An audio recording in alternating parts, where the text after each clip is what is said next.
आज हम देखेंगे घर पर आसान तरीके से घी कैसे निकालें। तो 15 से 20 मिनट इकट्ठा हुई मलाई को मैंने एक बर्तन में ट्रांसफ़र कर दिया है। अब हम उसमें थोड़ा सा बर्फ़ डालेंगे और तब तक के लिए फेंटेंगे जब तक उसमें से मक्खन अलग ना होने लगे। तो ये हमारा मक्खन अलग होने लगा है।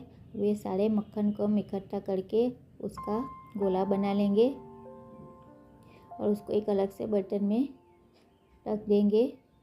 ये मक्खन को हमें एक बार अच्छे से ठंडे पानी से धो लेंगे। धोने के बाद उसको हम कढ़ाई में डाल देंगे।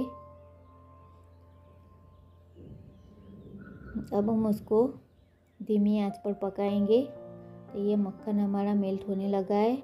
इसको हम 10 से 15 मिनट तक पकाएंगे और बीच बीच में इसको चलाते रहेंगे।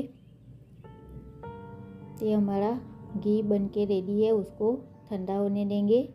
ठंडा होने के बाद उसको एक कांच के बर्तन में घी को डाल देंगे। तो ये हमारा दानेदार शुद्ध घी घर पे ही बन के रेडी है।